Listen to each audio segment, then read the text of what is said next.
There's been a campaign by a local hospital here in Washington State to have sewers make face masks that people can wear that are first responders and healthcare professionals. There is a shortage of supply, so if you know how to sew, sewing the masks is real easy. Our daughter says the ones that are best are the ones that loop around your ear.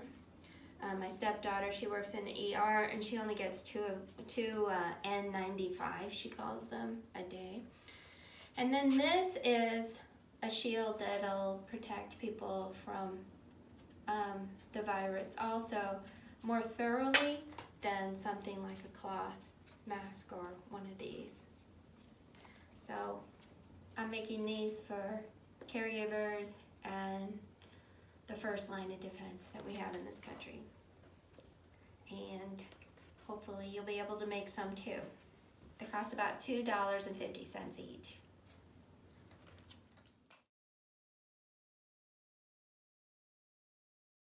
You're on. All right, so I got these instructions from Providence St. Joseph's Health online, and hopefully I can attach the link to my instructions. It's face shield guidance instructions, and basically they have a list of materials that you need to get. What they want you to get is 20 to 16 gauge vinyl. I made 60 of these, and to buy the materials for 60 cost me $150 at Joann's. So it's an investment in our community, a serious donation of materials at least. So the most expensive thing was the tape, and there's Gorilla mounting tape that holds up to 15 pounds, and then there's Scotch Extremely Strong mounting tape, which holds 30 pounds, and they recommend these work better than any other kind of tape, and I'm hoping that they wear them quite a while, so it's not just being thrown away. But these are some of the things you need. You can buy foam in rolls of 22-inch widths. So you would need about 32 by 24 to make 60 masks. And then you'll also need, besides the vinyl, the foam, and the tape, you also need elastic. And for the elastic, I bought braided elastic, 1/2 inch by 4.5 yards. And for me, that was 5, I think. No, I needed 6 of these. You can get 11 out of each roll. All right, so I got 10 rolls of tape,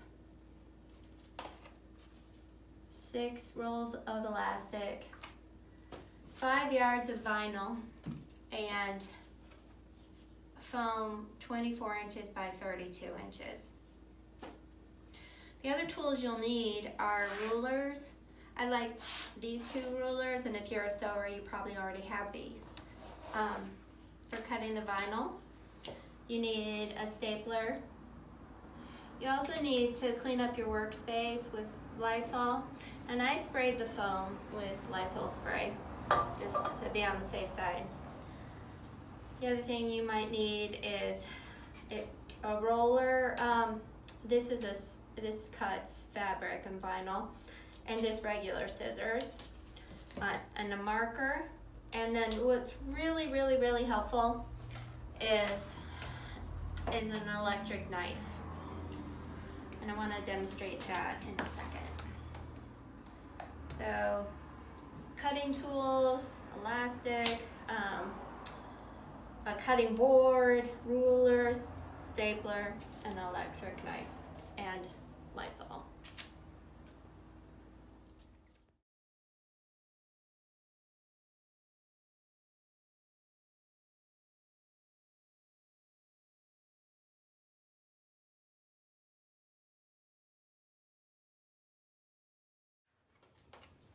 So what we need to do is make the shield of the mask. And what is down here is a curved edge on the mask. I just happen to have a lot of tools, and one of the tools that I got is, I've had it for a while, I just never opened it before now, and it's a ruler that helps you guide the blade. And so I can stick the blade that's in this little fob into the groove and cut perfect circles. But if you don't have that, you can always just use a bowl, put it on the edge of the plastic, and make a curved edge. I like to put the roll facing down.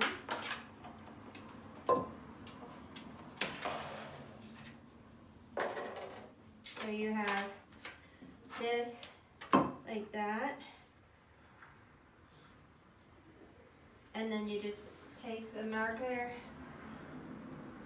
and mark a circle on that edge, mark a circle on this edge, and then cut it out with your scissors.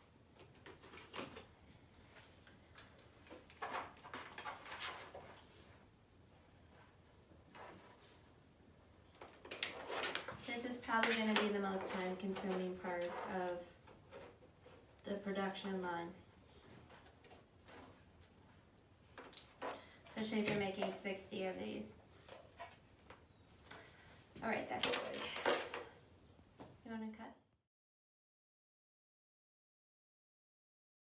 Okay, so an electric knife is a handy thing to have for sewing. I don't really like it that much in the kitchen, but it really cuts foam faster and better than anything else. When I got the foam, I marked out lines 1 inch apart, and because this is from a seat cushion, I had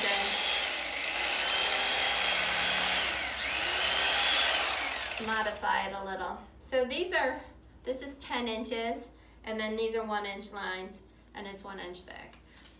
If you try to cut foam,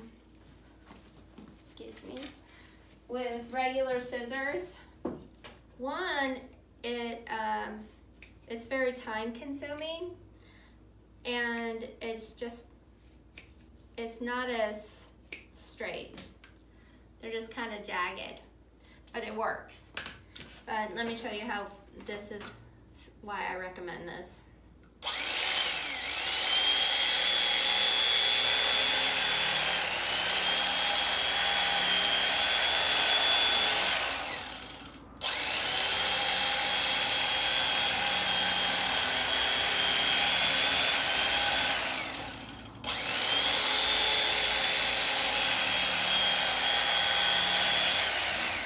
A lot easier, quicker.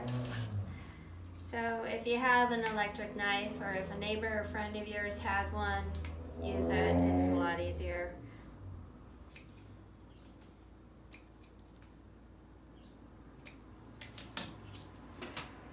And then I put them in a bag so that they would stay clean.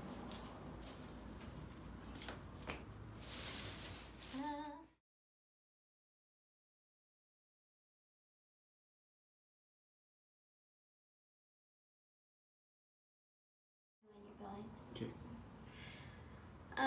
So now that you have these 10-inch strips that are 1 inch by 1 inch, you attach them to the tape, and then you attach it to the screen. What I think might be better is if you don't attach the tape to the cut edge, but the one that is the most smooth, which would have been the top of the bottom of your piece of foam when you bought it. And then you cut out a 10-inch strip, of the Gorilla Tape, and the mounting tape can hold up to 15 pounds, and this I think is key. They said that it's the only one that works well enough, and the only other things I could think you might be able to use if you can't find mounting tape is maybe carpet tape or those command strips. However, I'm just going to attach the sticky edge to the foam, and then I'm going to leave the one edge that's still sealed on for a second, and then I lay down the shield so that it lines up with the lines on my board, and then I'm just eyeballing it. I'm not putting in a lot of measurements and stuff, because when I tried it on, it seemed to fit comfortably the way I did it, which was roughly correct. But with this, you can kind of you seal the piece of foam about a ½ inch from the top of your shield down, and then about an inch in from each side. And that's the part I'm just guessing, the inch in from each side. Somehow all of my shields are different sizes. And then you staple the elastic, and I was looking at the different elastics in the store yesterday, and braided elastic is definitely the softest, but if it's just going around people's hair, I think that other elastics might work, but this one might have the right stretchy and then the smoothness that they need. Anyhow, this is all you do, and then that's done. And you won't be able to hear me very well when I put this on, but I'm going to show you how it fits and what it'll do. So it comes down like this, and that way germs won't get in and infect our caregivers and first responders.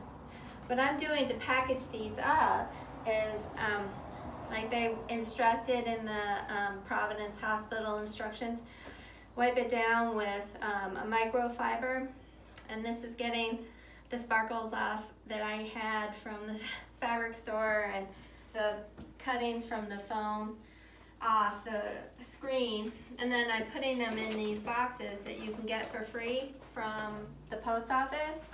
This one is 12 by 12. Let's see, where's the measurement? 12 by 12 by 4 or something, and it can fit 8 comfortably. See, so they're in there. They're not hermetically sealed or anything, but I think it'll do the trick. So there's 8 here, and then you can get a larger box that's 8 inches deep, and hopefully I can fit a dozen in those, and I'm gonna take them to a friend of mine that works in the ER here in town. I'm gonna send some to our daughter who works in the ER in Bonners Ferry, Idaho, and I'm gonna take some to our fire department, and then I'm gonna take some to friends of ours that work at the Penn here in Walla Walla, Washington. So that's how I'm gonna take them, is in boxes.